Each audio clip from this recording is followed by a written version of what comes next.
I call the February 12th, 2019 regular session council meeting to order. And our invocation tonight will be given by Reverend Meekins of Brighton Rock AME Zion Church. Now I'll ask my colleagues to stand. After the invocation, Councilman Bill Mooney will lead us all in the Pledge of Allegiance. Let us pray. Dear God, our Heavenly Father, creator and maker of every good and perfect gift, we ask your blessings on the people who have been elected to lead the community in which we live and work and play. Remind them, because we all forget from time to time, especially in the noisiness and ugliness of what passes for political debate today, that they not are only leaders but also servants, and that it is their responsibilities and ours to serve the common good of all. Remind them, no matter where we live, everyone is our neighbor.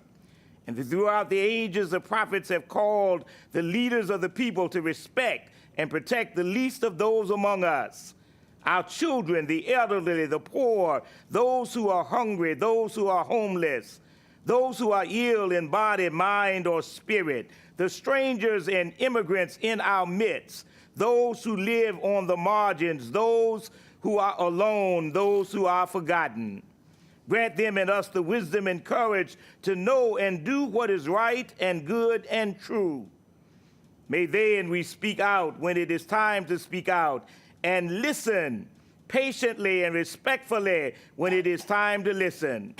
May they and we always be guided by the spirit of community, the spirit of justice, the spirit of love. This is my prayer. I pray in the only name that matters, Jesus, the risen Christ. And the people of God said, amen. Amen. I pledge allegiance to the flag of the United States of America and to the republic for which it stands, one nation, under God, indivisible, with liberty and justice for all.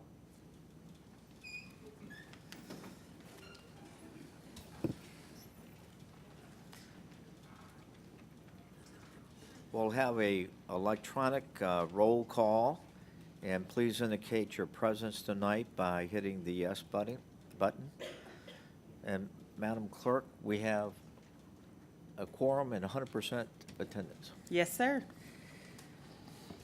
Madam Clerk, would you, well, our next item is the consideration of minutes. We have the minutes of a call meeting of January 22nd, 2019, the minutes of a regular meeting of January 22nd, 2019, and the minutes of a call meeting that spanned 2 days, the 1st and 2nd of February 2019. We'll consider the approval of these minutes altogether. Is there a motion to approve all three sets of minutes? Move adoption. Second. We have a motion that's been made and duly seconded. Any discussion on the motion? Ready for the vote? If you're in favor of the motion, please vote yes. Opposed, no. And Madam Clerk, that motion carries. Yes, sir. Madam Clerk, would you read the protocol, please, for speakers? Yes, sir. Ladies and gentlemen, City Council rules require a limit of up to 5 minutes to speak. As you approach the speaker's podium, you will notice a timer. At the beginning of your 5 minutes, you will see a green light. 4 minutes into your remarks, you will notice a yellow light. At the end of 5 minutes, you will see a red light, hear a beep, and we ask that you conclude your comments at that time. While speakers have an opportunity to address council on matters of public concern, all comments should be made in a manner that respects the seriousness of the forum and should not be made in a belligerent, sarcastic, or demeaning fashion. A speaker who fails to observe this basic rule of decorum will be deemed out of order and not allowed to conclude his or her comments. Thank you, ma'am. Yes, sir. Our next item on the agenda is a public hearing, item 19-53. And Madam Clerk, will you read the caption, please? Yes, sir. UP 1901 downtown. Andrew Bander requests a use permit for an apartment on the first floor of 722 County Street in the downtown T5 zoning district. The comprehensive plan recommends downtown mixed-use development. Planning Commission recommends approval with conditions. Thank you. The protocol for this will ask the applicant, if he's present, he or she, to come to the lectern, and the applicant will have 10 minutes to explain his application. After that, I'll call upon the city manager, and she'll ask the director of planning to come forward. And then we'll have our public hearing. And, sir, if you'll state your name and address for the record, and you have 10 minutes. Thank you, sir. I'm Andrew Bander. I'm the applicant of this use permit request. I live in Chesapeake. That's 2549 Centerville Turnpike South and Chesapeake and Hickory area, just almost North Carolina. The property in question is 720 and 722 County Street. I purchased that in 2005 and have operated retail out of it, and 2 apartments are upstairs. But I'd like to, first of all, thank you all for the opportunity to be heard tonight and to be considered. So thank you for that. It's a 2-story block building. It was built in 1947. I think the use has permitted since then. It was the residential upstairs, mixed use, commercial unit downstairs. It's been everything from a pawn store to a computer store, and there was I think it was like a 5 and dime store before I was there also. But specifically, my request is to change the use of the downstairs to residential from commercial. And I'd like to put a single apartment in there, so it's a residential use instead of a commercial use, just in the downstairs to maintain the 2 apartments that are upstairs. I have a few reasons why I think this is a good idea, and I'd like to outline those for you. Since I've been there, it's becoming very difficult for retail services. I had a store on High Street. I was there from 97 to 2005, and then from there we moved to the store off County Street and have been there since 2005 to the present. It has seen a decrease in business. I did when I got off High Street, and then since time has passed from 2005 to the present, it's been even more of a decline in retail since that move of getting off of High Street in time. I believe that it's changing times, internet and versus the brick and mortar store. Also, that County Street isn't the type of street for browsing like quaint downtown High Street is. So it's become very difficult to operate as a retail location. Before I decided to pursue a use permit to make it a residential, I did informal. I have friends in business. I've asked if they would like to expand office space, a nail salon, hair salon. I've looked into other uses. I haven't had a lot of an interest in that. And I think that it would be less turnover and a nice location for retail, for residential space right there. Number 2, another reason why this would be a good residential use is living in downtown has become even better over the last several years. There's walking distance from that location to some fantastic restaurants that have popped up recently, and some bars that have popped up. Just great atmosphere down there for living, and it's more of a reason to have a person live off this main street than it is to have a business there, I think. Specifically, a single residence as opposed to multiple residences downstairs. You need to understand a little bit more about the property. It's roughly 23 feet across the front and about 75 feet deep. The downstairs area that I'm specifically talking about is only about 1,600 square feet.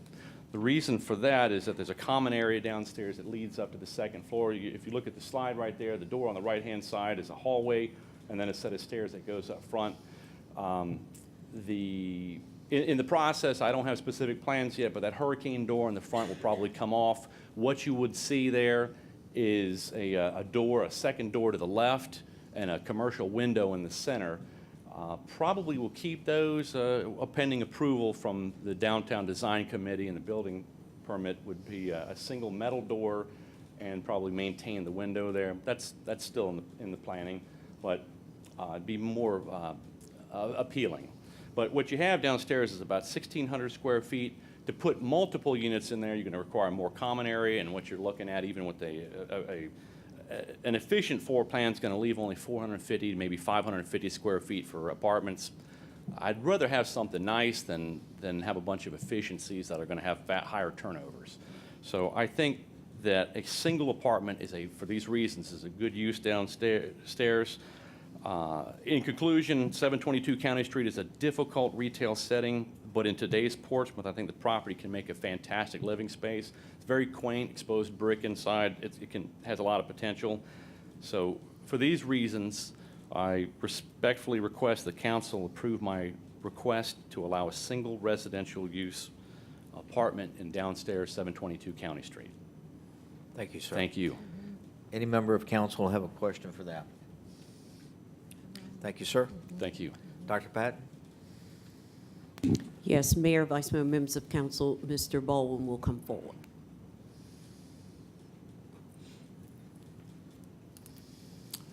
Good evening, Mayor Rowe, Vice Mayor Lucas Burke, members of City Council.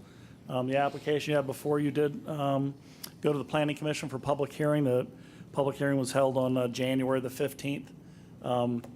Just for your information, it was on the 15th because this first was obviously a holiday, so we had to move the meeting back. At that meeting, the Planning Commission recommended approval by a vote of 4-0-1 with 4 conditions, and those conditions are incorporated into the materials you're provided with your staff report package. And with that, I'd be glad to answer any questions if you have any. Does any member of council have a question for Mr. Baldwin? Thank you, sir. We're ready to open the public hearing on UP-19-01. This is a public hearing.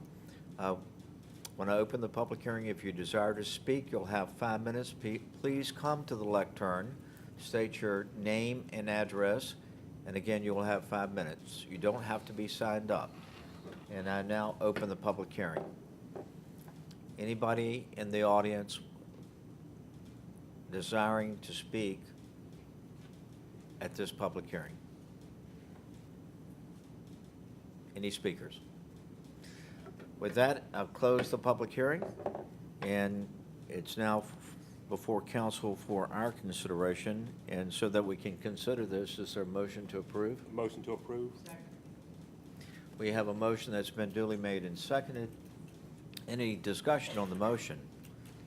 Ready for the question? All in favor of the motion, please vote yes. Opposed, no. And the motion carries.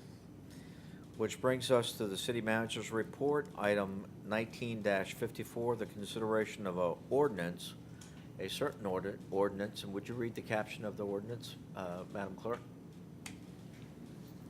An ordinance accepting funding in the amount of $56,636 from the Virginia Department of Behavioral Health and Developmental Services and appropriating said funds in the FY 2019 Behavioral Health Care Services Fund for use by the Department of BHS to provide primary care screening.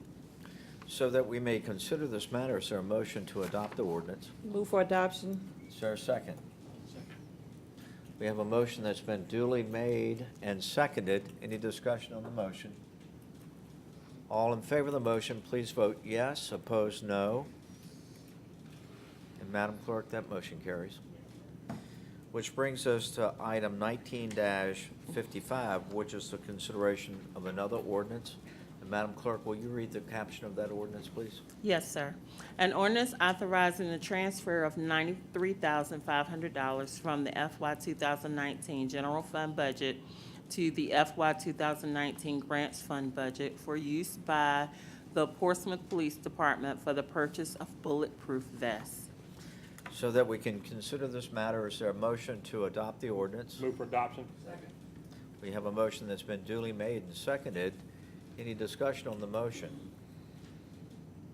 Ready for the question? All in favor of the motion, which is to adopt, please vote yes. Opposed, no. Madam Clerk, that motion carries. Yes, sir. Which brings us to new business, reports on boards and commissions. Mayor, there are no boards and commissions to discuss tonight. Thank you. We now come to items submitted by council, and the chair recognizes Councilwoman Simmons. Thank you, sir. We have a couple of items coming up in the next few weeks. First, on Tuesday, February 19th, We will have a virtual budget meeting on the internet for citizens, and there is an opinion poll that is available to citizens to provide their requests for the budget. And if you go to the city's website, portsmouthva.gov, you will see a link to take that budget survey. Regarding Black History Month, we have ongoing activities at our libraries. We have a event coming up at the Churchland Library Wednesday, the 13th, tomorrow, from 5:30 to 7:30 p.m. And that will be at the Churchland branch called Culture and Diversity, with some giveaways and activities going on there. And then on Saturday, February 23rd, I want to make particularly parents aware that there will be the Portsmouth chapter of the Lynx is presenting a Portsmouth First Responders Raising Awareness Among Youth in the Portsmouth community for Saturday, February 23rd from 10 a.m. to noon at the Edmonds Center.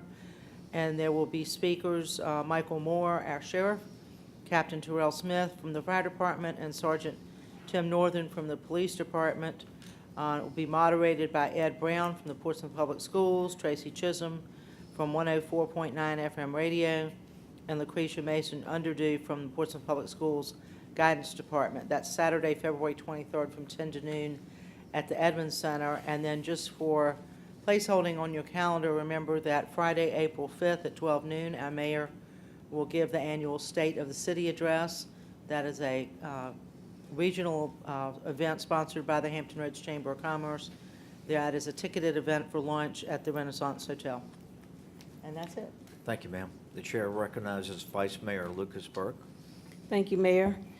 In honor of Black History Month, I would like to make a presentation for Black History Month today and also at our next meeting in 2 weeks. Presentation tonight will be on Emmanuel African Methodist Episcopal Church, a church that I attended for 10 years and was married in that church. So church is as it stands now is at 637 North Street in the city of Portsmouth. It was founded in 1792, 3 years before the American Revolution. It is the oldest African-American church in the area. Originally, the church was on Glasgow Street, but it was burned in 1856. This building was built by the hands of slaves and free blacks in 1 year, and it was rededicated in 1857. Emmanuel also prides itself with being one of the stations of the Underground Railroad, and it can be seen as a hiding place for slaves, as well as the location of the water ducts that was used for slaves to crawl to the Elizabeth River so they could stow away on merchant ships. No slave was ever caught in the church. The church has its original stained glass windows and hand-carved benches and pews. And because mail could not be delivered to African Americans at that time, 2 gentlemen had post office boxes downtown specifically to receive the mail from members of the congregation. So the church also served as a substitute post office for the people living in Lincolnville. And there are also tours that are available if you would like to visit Emmanuel African Methodist Episcopal Church. And this has been a Black History moment in the city of Portsmouth. Thank you. Thank you. And we invite everybody to take that tour. Report on pending items. Dr. Patton? I'm going to ask Mrs. Hogue if she would come forward there too, that she will report back to council.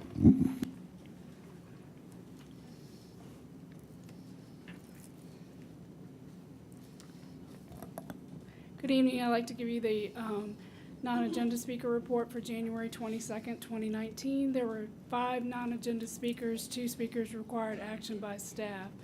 Lorenzo Waters asked City Council if a study had been performed for the City of Portsmouth in regards to the proposed casino. There have been no studies done on the proposed casino for the City of Portsmouth. Ms. Vernier inquired about sidewalks being added to Hoffler Creek Parkway.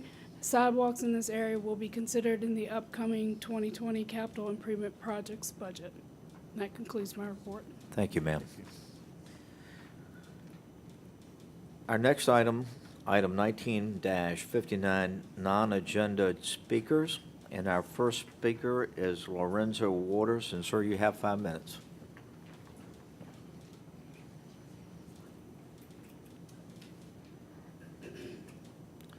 Sir, a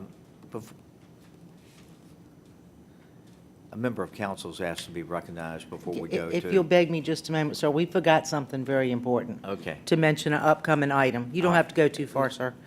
We have a joint school board, city council retreat that will happen on February 23rd from 9 a.m. until 3 p.m. at the Tidewater Community College. This will be a retreat for the two boards to work together. This is not for public interaction, but it is a public meeting that you can certainly come and watch the interaction of the two boards together. This is not a budget function. This is a retreat for us to work together. Thank you. Thank you. Thank you, ma'am. And thank you for your patience, sir. You now have 5 minutes. Mayor Rowe, City Council members, good evening. My name is Lorenzo Waters. I live in the Kevlar Mountain section of Portsmouth. The questions that I have, I was here on the 22nd at the meeting, and I had 3 questions concerning the casino talk coming to Portsmouth. And the questions that I had were who did the study, who funded the study, and when was this study done? Now, I just heard that there was no study done for the city of Portsmouth. But the answer that I received when I received my answer was this. I never asked about Bristol. I never asked about Danville. But that was the information that I received back. And it was Cherma Economics and Analytics did casino studies for Bristol and Danville in September and October of 2018. They have not done a study for the city of Portsmouth. As far as funding for the studies, that information would have to be obtained from the localities. Now, that's what I received from my questions, but I never mentioned Bristol or Danville. But as Ms. Hall came up this evening, she mentioned that there were no studies done for the city of Portsmouth. But that wasn't given to me in my answer to my 3 questions for the 22nd. And there are questions that I have. We have 5 city council members that supported this casino to be coming to Portsmouth. And the same 5 city council members did not support education. And when I said did not support education, I'm talking about you did not support the budget that the superintendent presented to you. And that also included raises for all school employees, not just for teachers, but for all school employees. Now, the city of Portsmouth is high in unemployment. The city of Portsmouth is high in poverty. But you supported a casino, but didn't support education. And my question to you, Mayor Rowe, and to the city council, do Portsmouth deserve better? With a city high in unemployment, with a city high in poverty, I haven't heard talk about a living wage. You have people working 40 hours a week, make a minimum wage, but they are still living under the poverty level. And I never heard talk about a living wage from this council.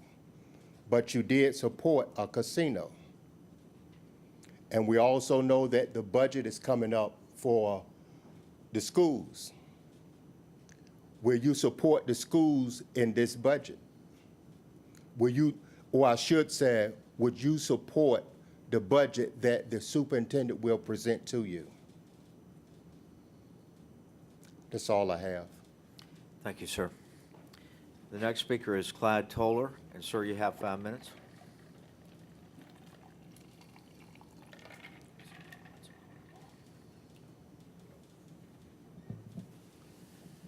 Mayor, Vice Mayor, members of council, sign arm on this end, Ms. White and staff, City Manager, Senator Turner.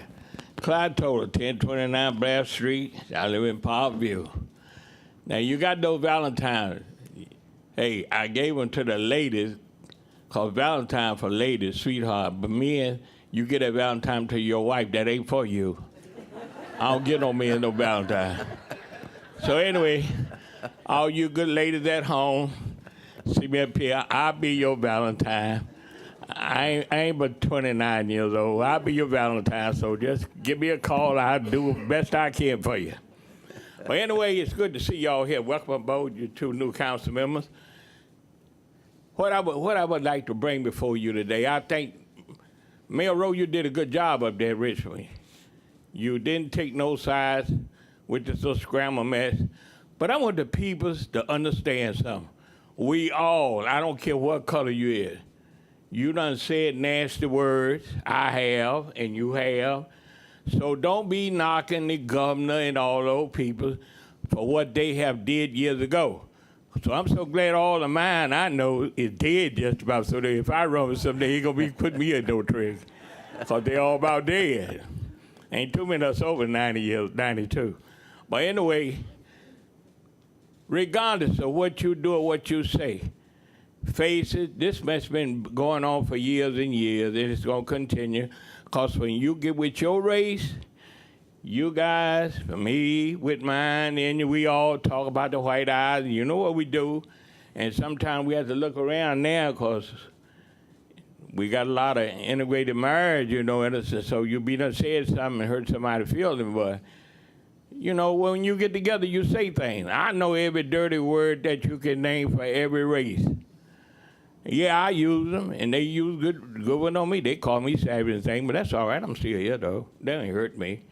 But anyway, I think it should be a cap put on this. Something I did 10 or 15 years ago, or 40 years or 50 years, make it 30 days. If you ain't did something in 30 days about it, don't be bringing it up now. Because I know some of the things I did, if you brought them up, I'd be running. I can't run, though, but anyway. We, as the city of Portsmouth, I've been here since, I used to come in 1947 and go to the beach, and I stayed with some friends in Portsmouth. Then I got stationed here in Korea in 1953. And I stayed here, and I married a young lady here, and I've been here ever since. I've been to Vietnam and Korea, and I'm back here again. I'm still here. But anyway, this city has never been what you say a racist city. Because when I lived on Washington Street, and I had my house there, on Columbus Street, it was black.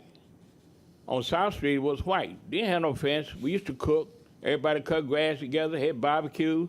I lived right beside the White Undertaker. You know where it is, around the corner, Columbus and Washington?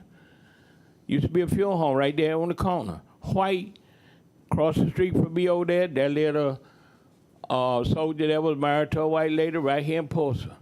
I remember the two banks that had here, black banks. I remember Ruth Brown, Julius Kellogg. I ran up and down County Street many days as a Marine. I marched up and down there many days because I was in the band out at Marfa Point. But the city of Portsmouth and your road that you took, Mayor, was good. I looked at you. You didn't get on those sides and say, kick out this one, kick out that one.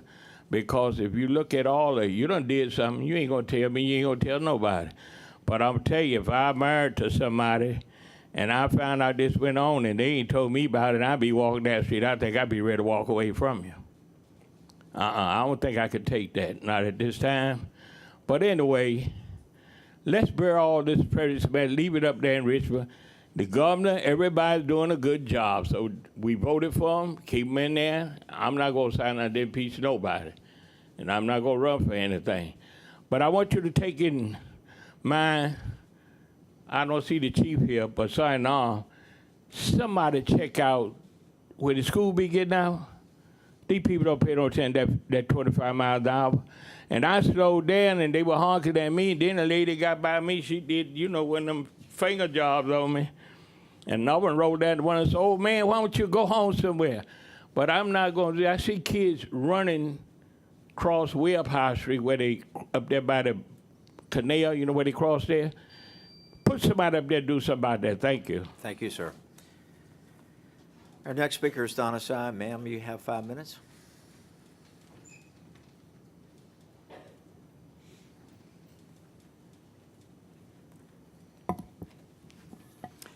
Good evening. My name is Donna Sy, and I live in the Woodbine Farms. I was concerned about the information I received last night at the work session. I wrote and copied the elected, appointed, and senators and delegates of the Justice Committee at the General Assembly and the citizens. I received a response from the Senator of District 17 for the information regarding informed consent information. What was revealed to me last night is this. The people need for the structure of our city government to be created. Looking at our current organizational structure of the city leaves gaps in the people being represented by the elected constitutional officers. If you look at your example, you see a list, constitutional officers. There's not city treasurer, sheriff, and so on. Information is being given to the people by staff and not by constitutional officers. The reason is the policymakers have not done their duty to organize our city to give the best services that are possible. The elected and appointed have resources to prevail, but the needs of the people are not being met, are not being put first. And you see up here citizens, I'm a citizen, all these are citizens.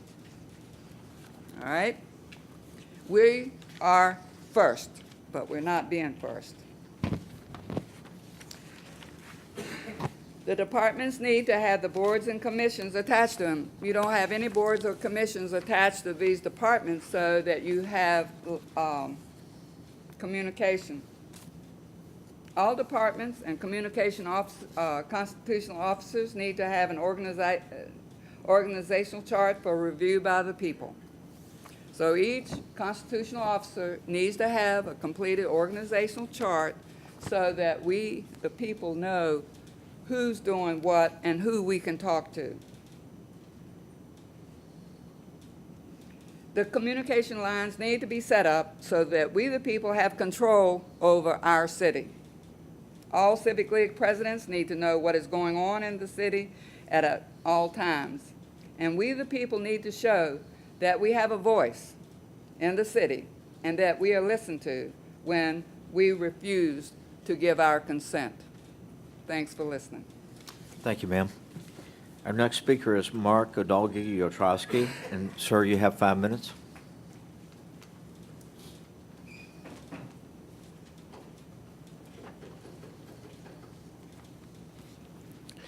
Good evening, Mr. Mayor, honorable members of council, and fellow interested parties. I want to open by reminding everybody that February 12th, today, is the 110th anniversary of the birth of President Lincoln, President Abraham Lincoln. And although he was not a perfect human being, not a perfect president, he did his best, and he was always mindful of what best served the country. Last night, I heard a proposal from a member of council who was recently reelected that involved allocating funds for the benefit of a particular interest group in the city of Portsmouth. And before this council has seen a budget proposal or seen any revenue projections from the assessor or from the Commissioner of the Revenue for the upcoming fiscal year, this councilman wanted to pre-allocate almost $800,000 for a specific purpose. Now, I am, I do kind of admire politicians who make promises on the campaign trail and then follow through on those promises. However, the fact that this promissory note was signed by a particular individual, but the check to back up that promissory note comes out of our civic checkbook, that somewhat diminishes my appreciation for the effort. And thankfully, a majority of council was not ready to pre-allocate that money. The first person who spoke of the need for fiscal responsibility was Councilmember Simas, and I thank you for that. There was an argument put forward for making this recurring expenditure because what it was a supplement to retirees in one of our closed plans. The argument made was, well, we saved money by removing them from the city's health insurance policy, and they're receiving their health insurance through Medicare. So those savings are recurring savings, and they more than offset the recurring expenditure. I have a different take on that.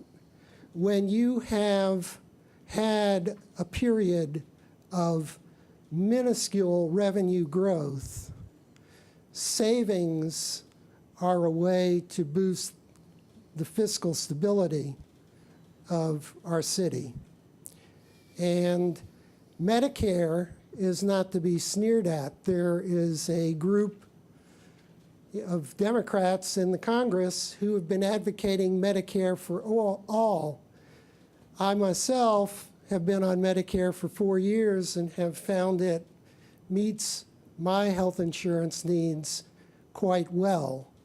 So you replaced the health insurance coverage in a way that was responsible and fiscally sound. So I applaud those of you who decided to forbear any pre-allocation of monies before you have the whole financial picture. Please continue to show that kind of restraint. Thank you very much. Thank you, sir. Our next speaker is Deborah Moore, and ma'am, you have 5 minutes.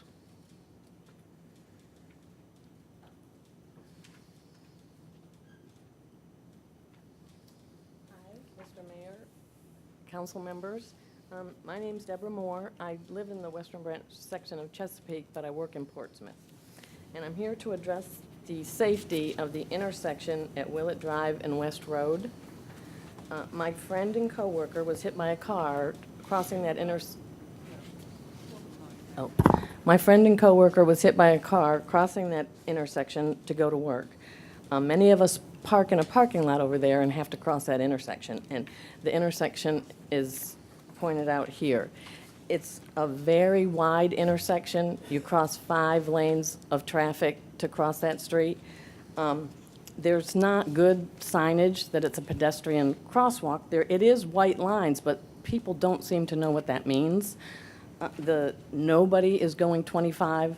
There's not very many 25-mile-an-hour speed limits on that road, one at the very beginning, one at the very end, but nobody's going 25.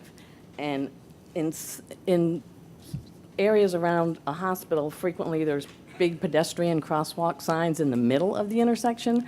I don't know if we could have something like that, but there's multiple options that are better than what's there right now.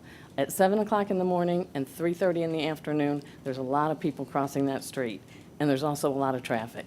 4-way stop, I don't know. I just wish somebody could come out and look at it and see if there's a better way for us to get across the street. That's all I have. Thank you, ma'am. Thank you. And the chair recognizes Councilman Moody. Ms. Moore, Thank you for being here tonight, and certainly sorry about the loss, tragic loss of your friend. Mayor, if there's consensus with council, I'd like to call upon the city manager to do engineering as well as a safety study on that particular crosswalk, if there's consensus for that. Do we have consensus? Nod your head, please. Yes. We do. Paul? Yes. Thank you. Thank you. Thank you, Ms. Moore. Thank you, Ms. Moore.